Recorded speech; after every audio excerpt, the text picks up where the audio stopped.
In this section, we're going to talk about a method that will allow us to predict data given data that we already have. So the way this works, let's see, if we have paired data,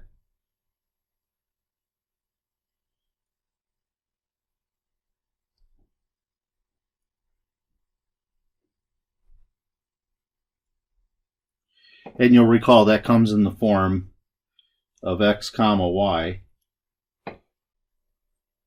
and a significant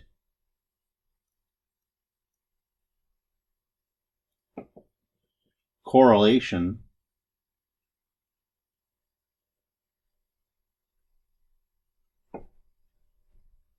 coefficient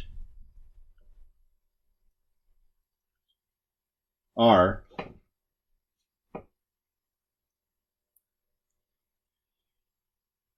then we can create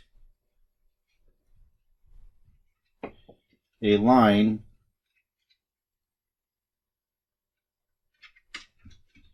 based on the data. Now, the real means by which this line is created is not something we're going to go into, but basically it's going to be something like this. You'll have some data points, and you'll already have done your analysis to determine if R is significant, let's say. And you'll have a data point, data point, data point, data point, data point. Let's say in a situation like this, they certainly look like it might be an increasing line. So here you might have a line go through this data like so. The way I drew it may not be the best example of it. But the way the line is created, if you look, it's going to maybe go through some data points, although it doesn't have to go through any data points if it doesn't want to. But if you look at all these little points, let me blow this up so that you can see it in some detail. Here we might have a data point here, maybe a data point here, one really close, then one far away, but then another one really close. And then the calculations that are involved, although you won't see them, is they'll look at the distance from this point to the line, the data point to the line, and they'll call it D1. Then they'll look at this distance from data point 2 to the line, and they'll call it D2, D3, and you get the idea. So the linear regression line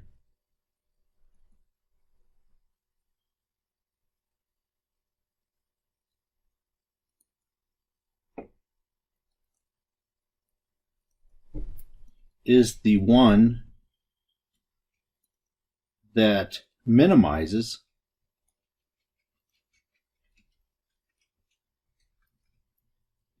the sum of those DI squareds.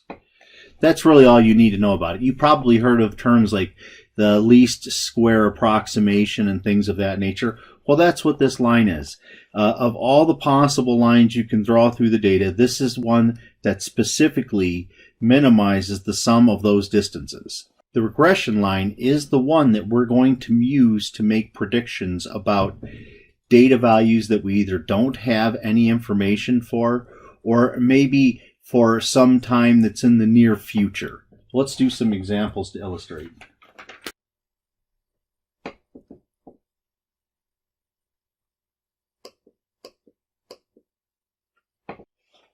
Okay, here's my example that I have, and we're going to use that data to construct the line that I'm talking about. I'll sort of describe the line in the process of doing this problem. What we have is we have square footages and the prices in thousands of dollars of 7 homes in Akron, Ohio. And then once we get the data and assimilate it and make a linear regression line, then we're to use the linear regression line to predict the home prices for these different square footages. So let's go ahead and first get all the data in a table format as we did before. So if you'll remember what we do for this data format, we start out with X, and I'll copy down all the X's.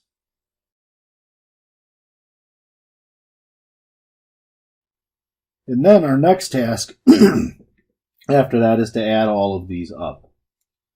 So I'd put a line under all of these things.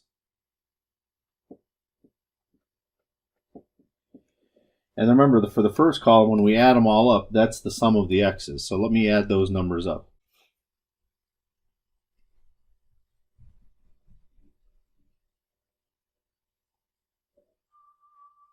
And you'll have to decide if you want to work via the 0.05 version of alpha or the 0.01 version of alpha.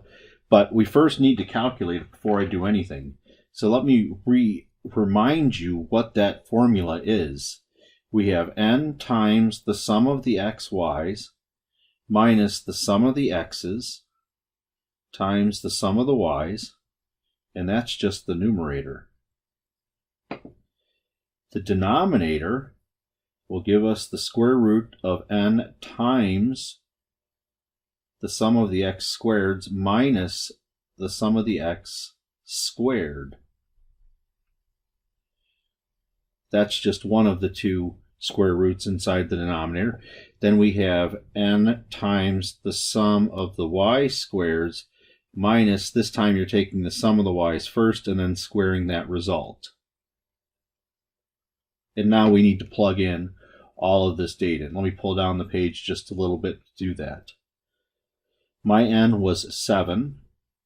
The product of xy is right here. That's 2,101,819. The sum of the x's is up over here, 11,187. Times the sum of the y's, 1102.6. And then the denominator, let me get, so I don't obscure my dot. I need to keep those up there, but I need to give myself space. We have 7 times the sum of the x squared, there it is right there. We have 20,711,509 minus, now the sum of x, there it is again, 11,187, but you got to square that. And then another square root, 7 times, this time the sum of the y squared, there it is up there, 216,649.04, minus, then we have the sum of the y's, 1102.6, and we'll square that.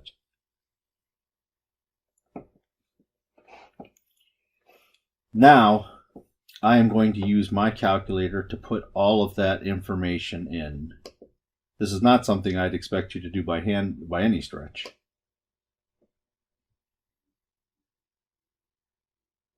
All right, I'm going to do it all in one shot. The way that I do this is I put in the numerator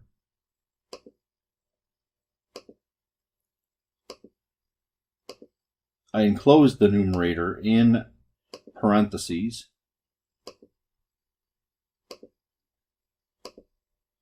So there's my 7 times the first number, then minus, now I do 11187 times 1102.6. And then let me finish the parenthesis off. And then let me divide by the denominator. Now it's important that you also encase the denominator in parentheses, otherwise it will not calculate the correct answer. So let me start with the square root. We have 7 times 20,711,509 minus 11187 squared. Now get out from underneath that square root. See how the bar there stopped? Put a multiplication sign. And let's start up a new square root. 7 times 216,649.04 0.04 minus 1102.6 squared. Finish off that square root and then put the ending parenthesis. And let's see what we get. My calculator gives me about 0.974. Let's just go to 3 decimal places. So we'll say R is approximately 0.974. Now to determine if it's significant, we can use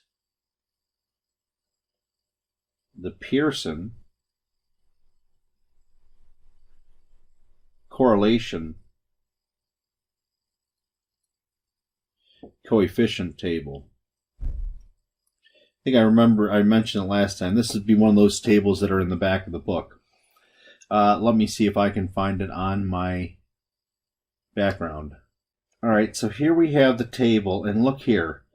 I'm looking at n equals 7, and the row in there, my number of 0.974 is bigger than the one for alpha equals 0.05, and it's even bigger than the one for alpha equals 0.01.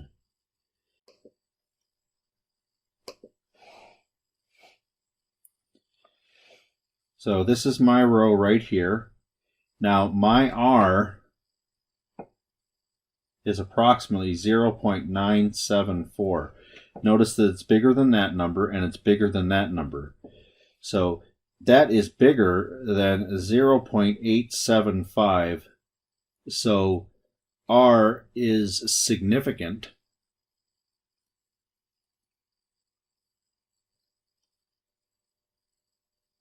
At the alpha equals 0.01 level.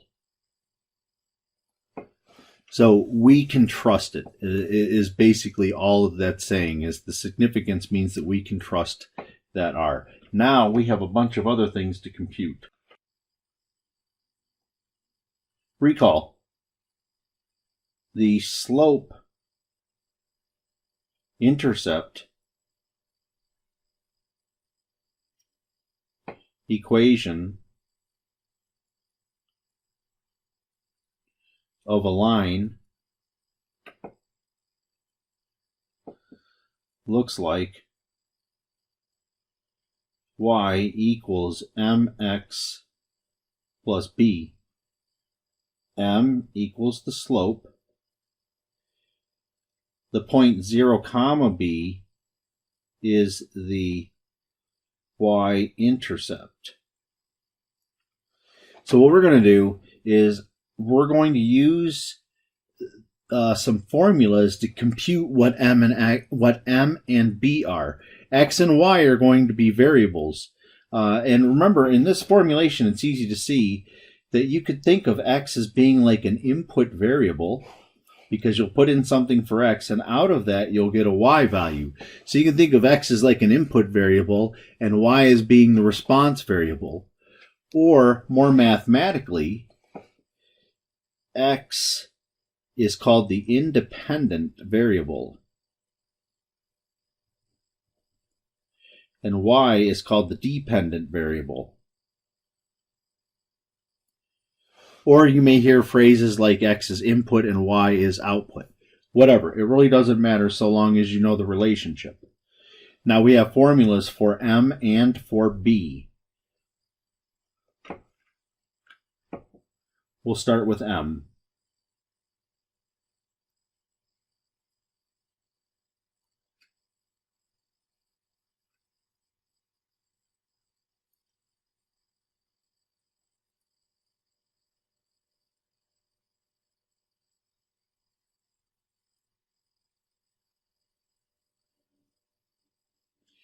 Now, if you look at the formula for the r, this is like most of the formula for the r, except we're missing the y component, and we don't have a square root. Well, let's go ahead and put in our information. The n was 7 times the sum of xy was 2,101,819. The sum of the x was 11,187, And the sum of the y's was 1102.6. And the denominator, once again, n is 7. And I said that the sum of the x squareds was 20,711,509. And once again, sum of x was 11,187, but you need to square that thing. And once again, I'll let my calculator do all the work here for me. And I won't, if I can get it over here far enough, yes. I will do it all in one shot by enclosing the numerator and denominator in parentheses. So let's start with the numerator. 7 times, what do we have? 2,101,819 minus 11187 times 1102.6. And then inside of the denominator, I'll put parentheses around it too, or around the denominator. So 7 times 20,711,509 minus 11187, and then let me square that, and then finish off the denominator with a parenthesis. And it doesn't like what I did. So be careful here. I'm going to leave this in the video. A lot of times on my keyboard I hit the minus key, but that's not what happens. The minus key on my keyboard equates to this little negative symbol, and I didn't intend that. So just be careful when you run into something like this. If that minus that you see up there is a little short looking, hit the regular minus and you see you get a little bit longer one. Let's try this again and see if it's going to work. Good, I have it. So m here is approximately 0.1199. And now I need b. B is going to equal y bar minus m times x bar. Now y bar, that's just the mean of the y values. So that's the sum of the y values divided by n minus m times the sum of the x values divided by n. And so we did the sum of the y values. That was 1102.6 divided by 7 minus m. And if you want, you can do 0.1199 times. And the sum of the x's was 11,187 divided by 7. And let's see what we get for this. So I'll use my calculator for all of this. I'm going to get 1102.6 divided by 7 minus 0.1199 times, I didn't quite catch it, times 11187 divided by 7. So you can do it all in one shot on the calculator. And once again, my keyboard is trying to trick me. So I'll put my division, enter, and I get negative 34.103.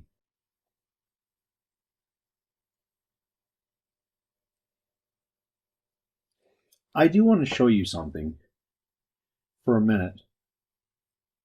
Let me come back to the calculator. Something that could have saved you time.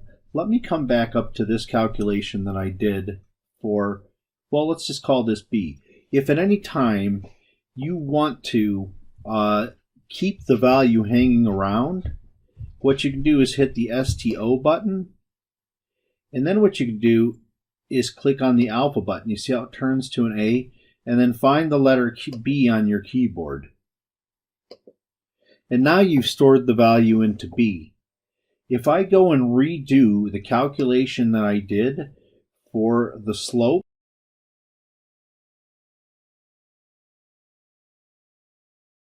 I can play the same game. I can just hit the STO button, and this time go and do alpha and set it up as M. If you can find out where the M is, there it is.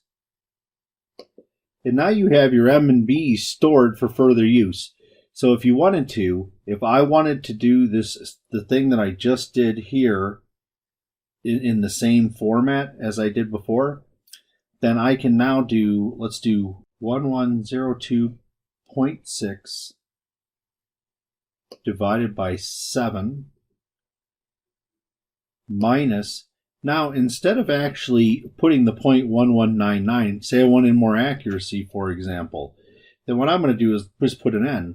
So in order to do that, all you got to do is hit alpha, bring up your M because it's stored in that, and now you can put in the rest of your information.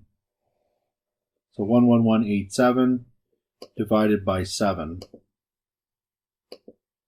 And you can see you do get a little bit different value. The reason why is your calculator extends the decimals farther out than I do.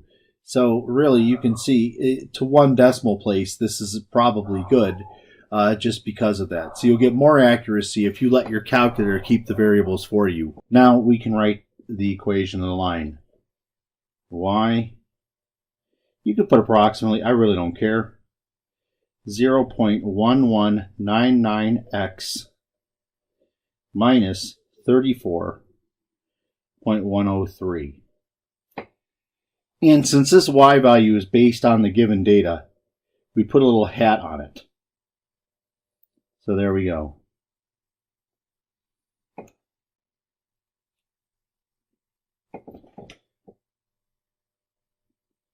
Now I want to redo the last example.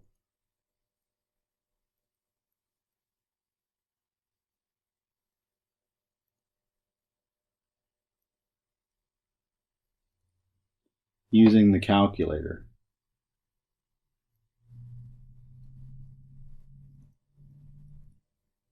Now to use the calculator, we simply enter the data. And by now, hopefully you know how to get to there. We hit our stat, and then edit. And then if you have data in these things, you can continually hit the delete button to wipe out the data that is already there. Or if you've seen before, you can clear the list like I did before previously. Or if you have more data points to enter, then you can simply overwrite them. All right, let's go ahead and put in our information.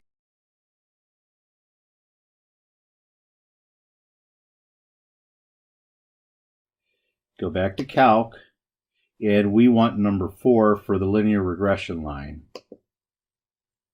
And then just enter your way through this screen, and you'll get it. Now, as I mentioned before, Texas Instruments has some sort of vested interest in seeing students fail. They, of all the calculator people that I know, are the only ones that like to use A in place of an M. Whatever. That is the way they do things. Let me go ahead and bring that information down. All right, here you can see all of our information. You can see that the B has a little more accuracy than what I decided to round my answer to. But that same B we did find previously if I allowed the M to have 8 or 9 or whatever, 12 decimal places, however many places the calculator lets you have. So from this, our Y hat, I'm going to stick to 4 decimal places. So the other one we did have in terms of 4 decimal places. And then the B is negative 34.1142. Remember, that's because we rounded, our numbers are a little bit different.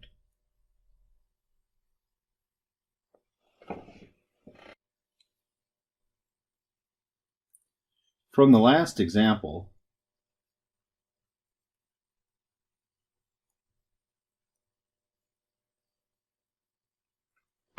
graph the scatter plot and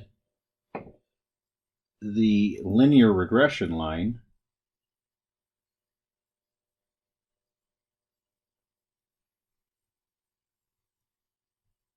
on the same graph.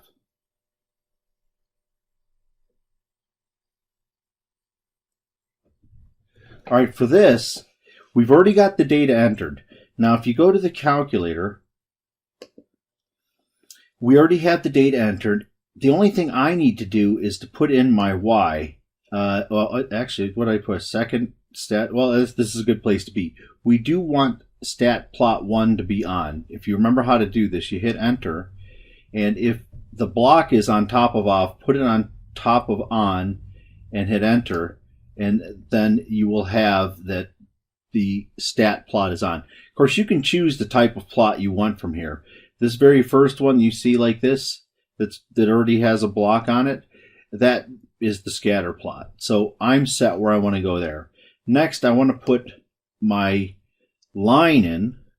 So that was the one that was 0.1199 times x. Let me put the letter x. So you can hit this as your letter x since it's built in as a variable. And then minus, the very last version of b was 34.1142.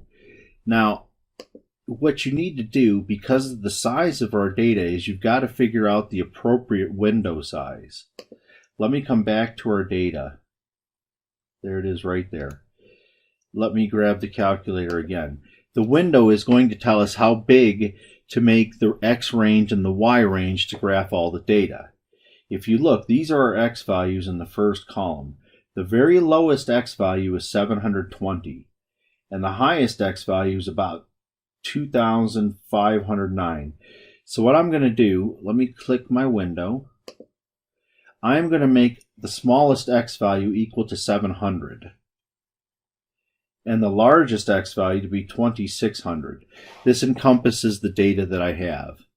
Let me move down. The y values, I'm going to do the same. Notice that the lowest y value is 44.9, and the highest y value is 289.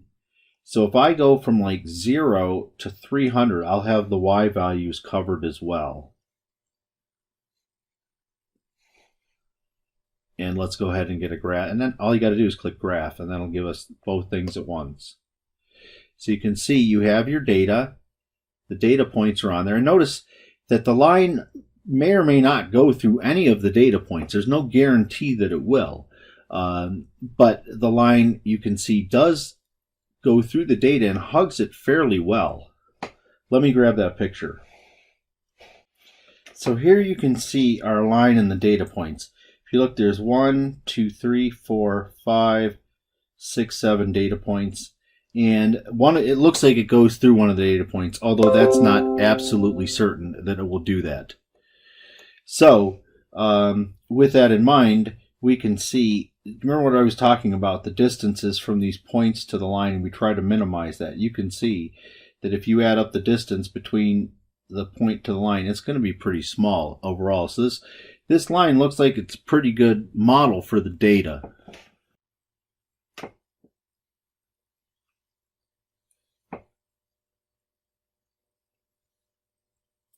This next example, use the last example to predict the home prices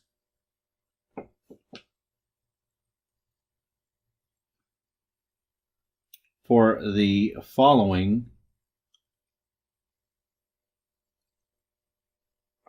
areas.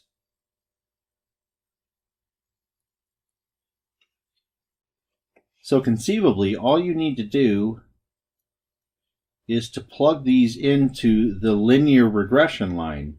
So remember, y hat was equal to, I'll use the last version I have of it, 0.1199x minus 34.1142. All you're going to do for these problems A through D is replace x with the given value.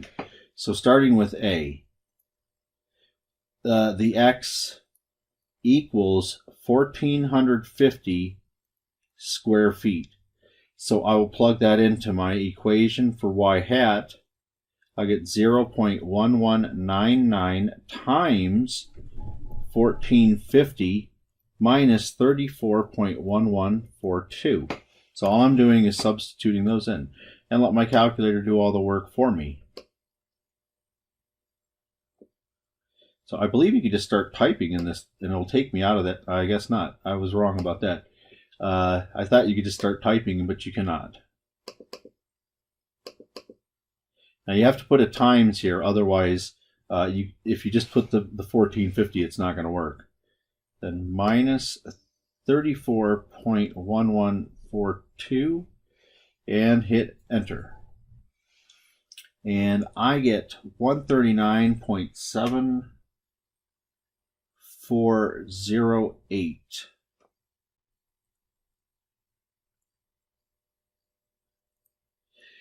Now, we have got to take a look at some things here. Let me come back. So for my square footage of 1450, it would have been in here somewhere. The sale price, oh, I see. These sale prices is in thousands of dollars. I should have made that clear from the beginning. These sale prices are in thousands of dollars. So that means my predicted amount is about $139,704.80. That seems fairly reasonable. Let's go and look up at these values up here. So 139,000, a 1490 square foot house went for $145,000. So this is within reason. It seems like a reasonable answer. Let's try B. Now, this is where you need to be careful. Look at the 2,720 square feet. Let's take a look at what I have here. 2,720 is outside of any of the data values, so it's outside of that range. But not only that, 2,700 is fairly far away from the highest value on here, so it's not even close to the data values. That means since it's not inside of the data range and it's not close to the data range, it's not reliable. So for this one, for x equals 2720 square feet, y hat is unreliable because this x value is too removed from the rest of the data.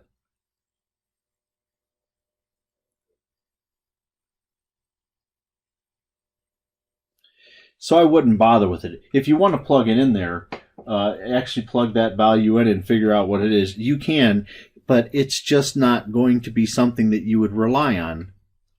Now, let's go look at the 2,175 square feet. Let's come back to my data. Now see, 2,175 is within this range of x values, so I can use it as a reliable measure or a reliable prediction. So 2,175 square feet.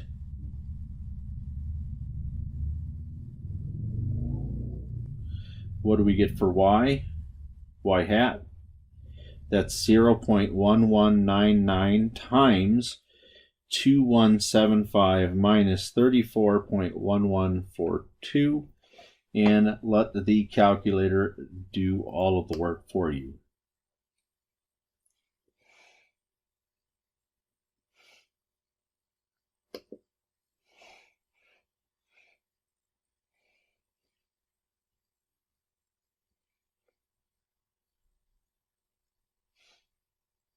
Go to my error, and there it is once again, the minus that I'm hitting on the keyboard. So about 226,000. So, well, let me put this down first. 226.6683.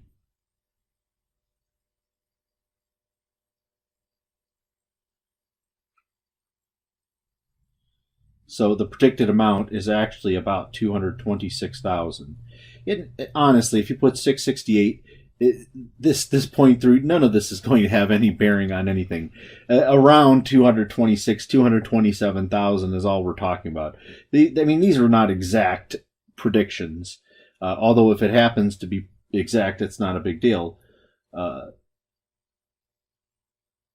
And 890 square feet, once again, I want to check within my data range, and it is within the X values range, so I can use the 890.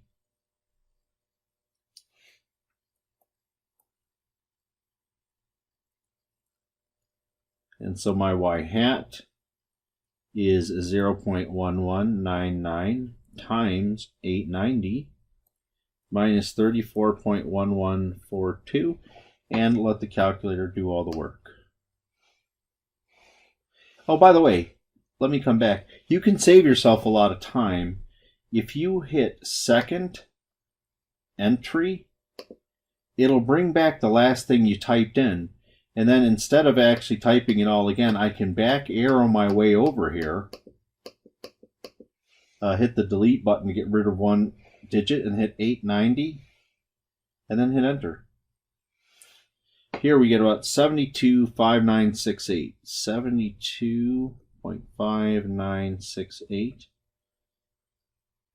That means the predicted value here is about $72,596.8 or $0.80. I guess with dollars and cents, you need to put two decimal places. But since we are talking about home values, I doubt they would put cents in the price of them.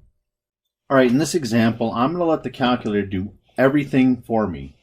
So all you got to keep in mind is this is list 1 for the X's and list 2 is for the Y's. So let's go ahead and put in these values. Let me move my calculator out of the way of the data. And remember that's stat, and then just hit enter for edit. Now I only had 7 pieces of data last time, so I can just overwrite it since this data this time it looks like 10 of them. And let me go ahead and start getting my data in.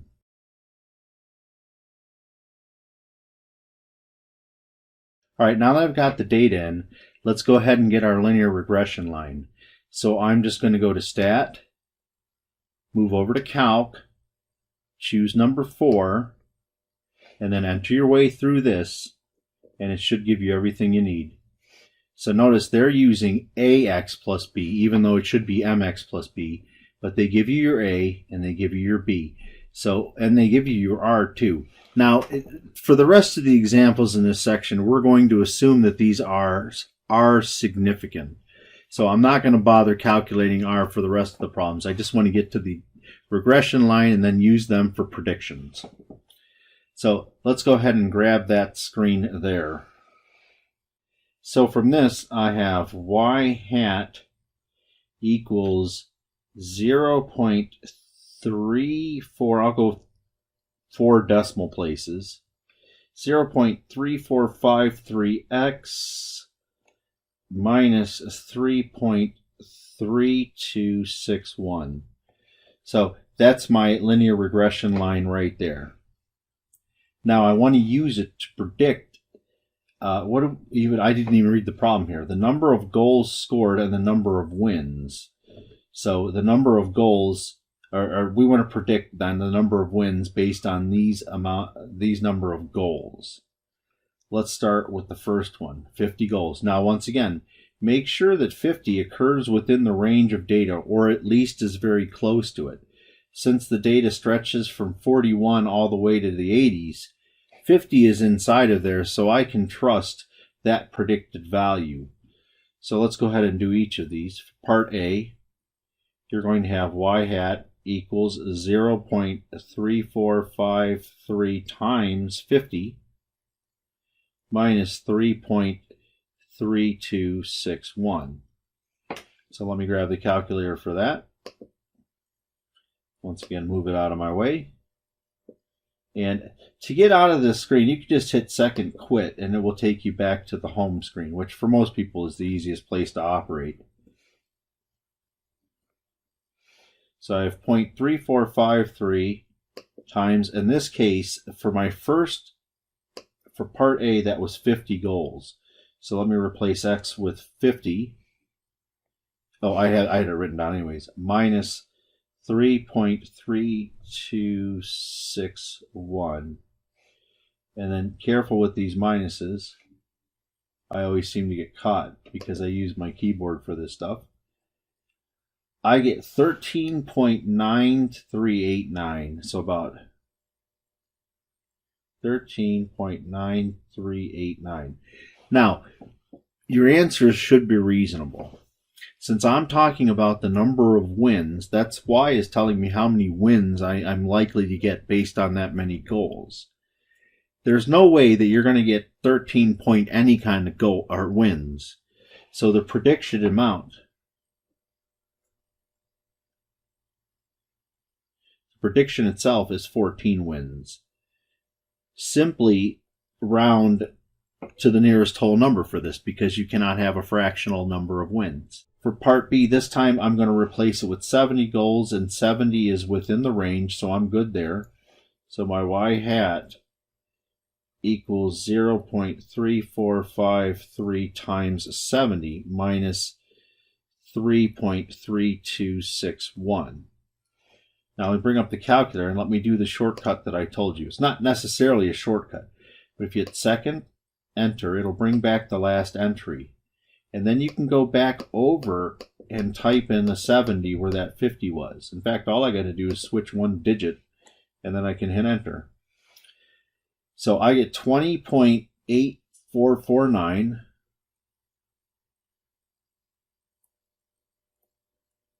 And once again, we're talking about the number of wins. So the prediction would be 21 wins.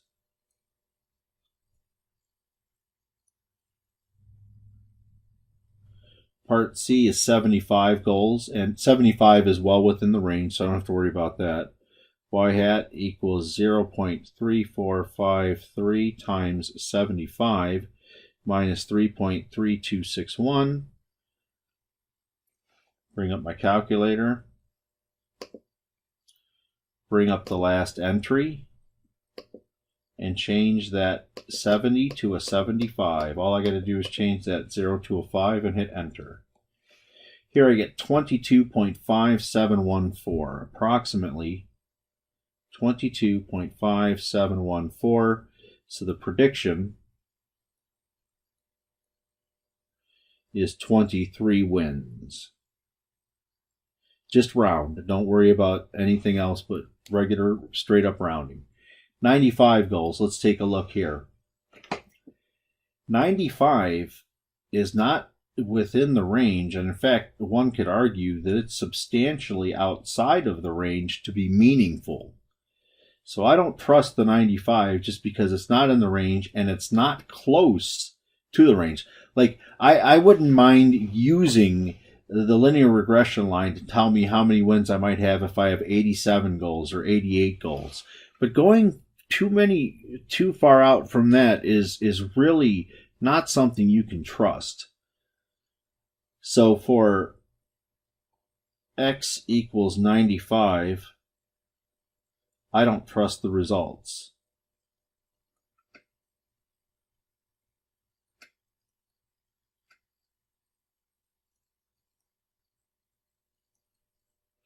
The 95 is too far removed from the other data.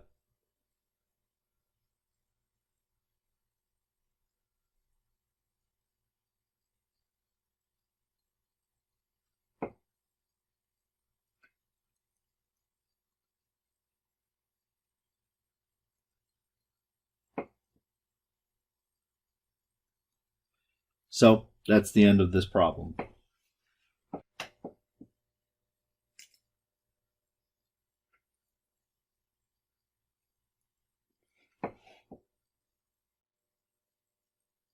All right, this here is an example that relates the ages of infants to the hours they've slept. So the first thing I want to do is get this data in. I've put most of it in, but I wanted to check it.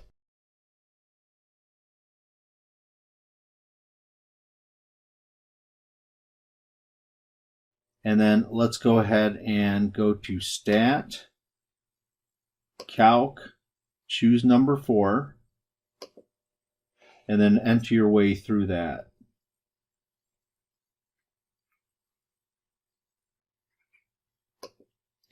here are the results from that. So my y hat will equal negative 0.7803x plus 14.4212. I'll go to 4 decimal places as I usually do. While I'm at it, let's graph a scatter plot and the line on the same graph. So let me have my calculator.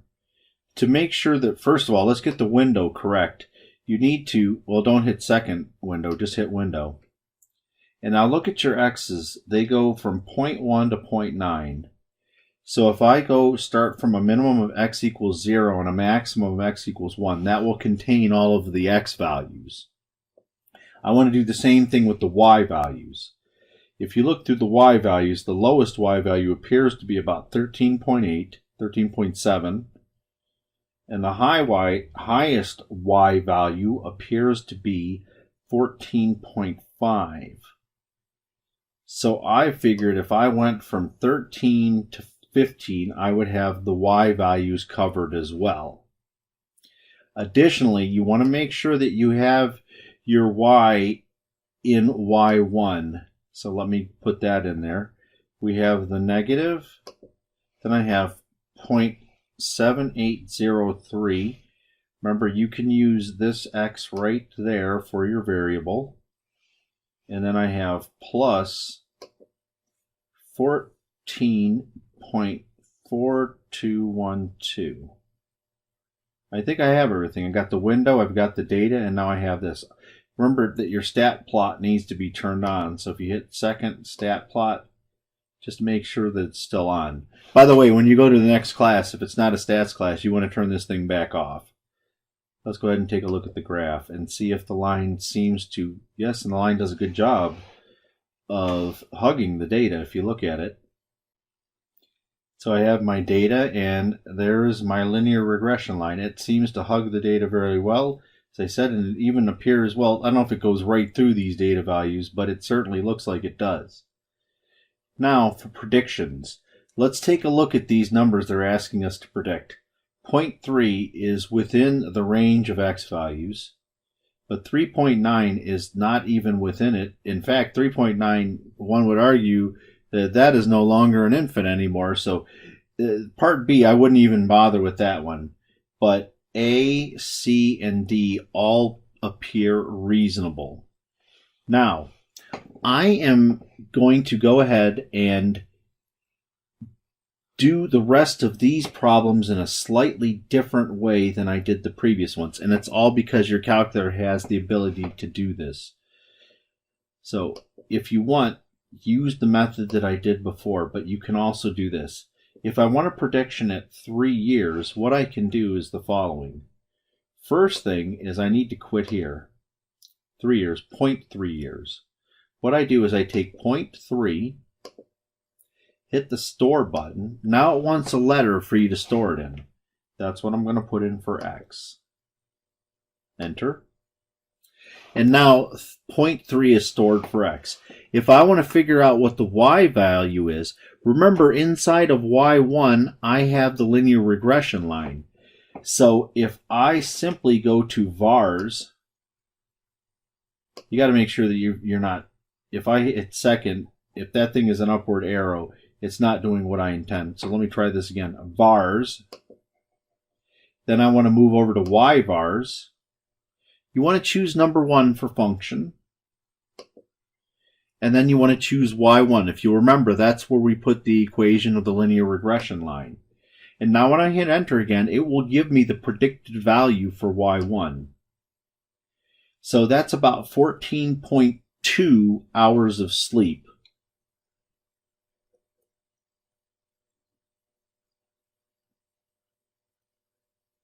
For B, I'll just put n/a. We already know that's unreasonable.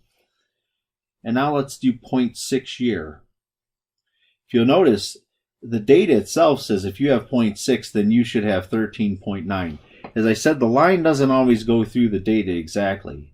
So all I have to do here is come back to the calculator, and now this time I'm going to put in 0.6. So I'm going to do part C, 0.6 for x. So remember, 0.6 store x. You have to hit enter though. And now 0.6 is inside of x, or in x. Now let me hit my variables. Then go over to y vars. Number 1 again, and then hit enter to finish it off. This time I get about 13.95. To 2 decimal places, it's 13.95.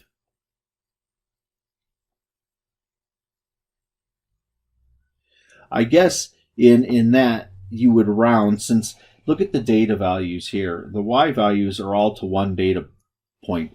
So my prediction will actually be 14.0 hours. And then let's do part B. This time I'm going to simply put 0.8 in x. Oh, by the way, this 14.0 is not far off from the 13.9. 0.8, we did not have a 0.8 for an x, so let's go ahead and plug it in. I'm going to do 0.8 store, and then you can click x, enter, vars, y vars, function, y1, enter, and you get about 13.8.